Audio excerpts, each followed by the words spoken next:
What's up, NextGen Unfiltered? Did you think the drama was done for the summer? Oh no, we're just getting started. Tonight, we're diving into the chaos and controversy lighting up the WNBA, from leaked award winners to locker room beefs, petty callouts, and the power struggles playing out between players, media, and the league itself. And trust me, this is the kind of sports soap opera you don't want to miss. We've got our eye on everything: the receipts, the tweets, the shade, and the fallout.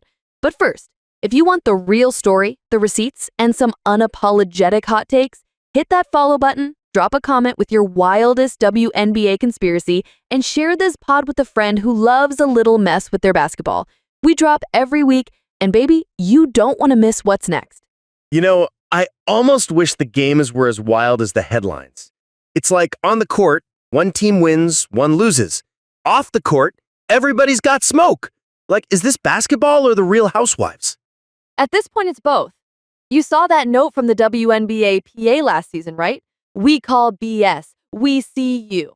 I swear, if you took out the league logos, you'd think it was a TikTok beef between influencers. And then Christine Brennan dropping excerpts of her book on Caitlin Clark like she's about to expose the Watergate of women's hoops. Look, we all know drama sells, but I have to ask, is it helping or hurting? Because last season, all that noise about the eye poke and the leaked Rookie of the Year stuff, it was supposed to be about basketball. Suddenly, it's he said, she said, except it's she tweeted, she subtweeted. Exactly. And then you've got the WNBA higher-ups privately telling Brennan, hey, your questions weren't out of line. Our players just don't get real media. Meanwhile, the PA is acting like she's committing a crime against the league. Where's the leadership? Where's the unity? And who the hell is running this thing? A PR intern on Red Bull? You want real? The disconnect is wild. You got the official league people basically blaming the players for being soft about the media, and the players feeling like every question is some secret attack. It's like both sides are talking past each other, and nobody wants to get real about the mess. And can we talk about DJ Carrington for a second? She's not just in the headlines for basketball. She's calling out reporters, checking them in the media room, even leaving voicemails for teammates mid-playoffs about what the media is allegedly saying about them.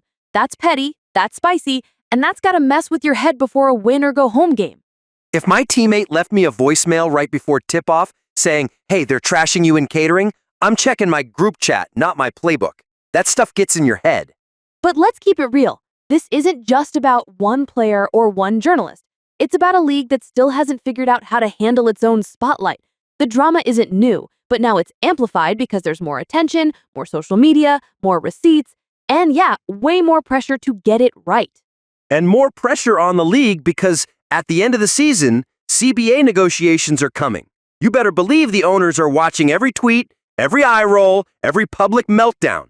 If you think that's not going to come up when they're negotiating pay and benefits, you're tripping. It's all connected. Viewership goes up when Caitlin Clark plays, drops off a cliff when she's out. Tickets off sky high when there's hype, then you can get in for $7 when the drama cools off. It's like this league is addicted to chaos, but not sure what to do with it. So let's be brutally honest. The WNBA wants to be respected, wants the paychecks, wants the sellouts.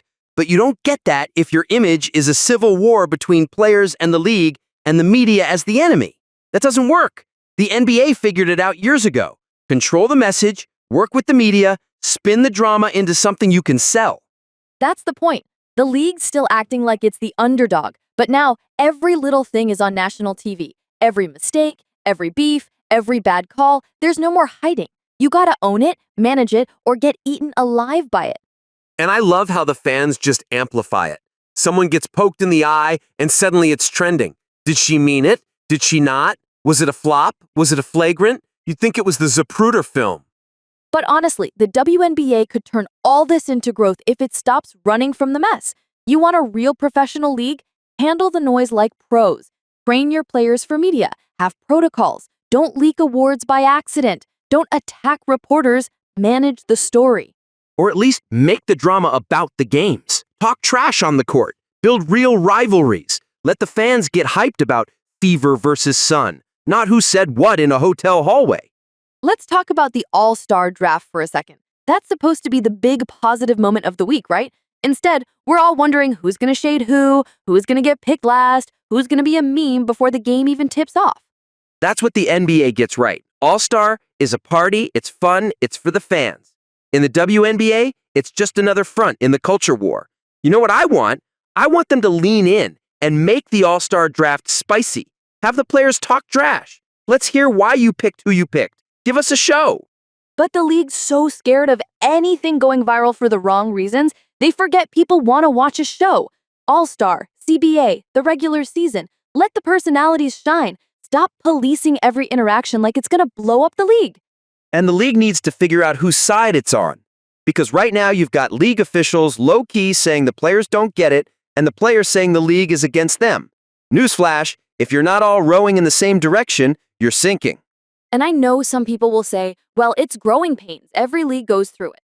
Sure, but not every league has social media putting everything on blast. Not every league is fighting for survival in real time. There's no room for error. You know what would fix this? A little transparency, a little humility, and a lot less ego. Admit mistakes, communicate like adults, and here's a wild idea, play some basketball. Give us a product worth fighting for, not just headlines. But let's be real. Do you think this will change? Or are we going to be back here next week with another viral drama, another statement, another clap back from the PA? Because right now it feels like the cycle is all gas, no brakes.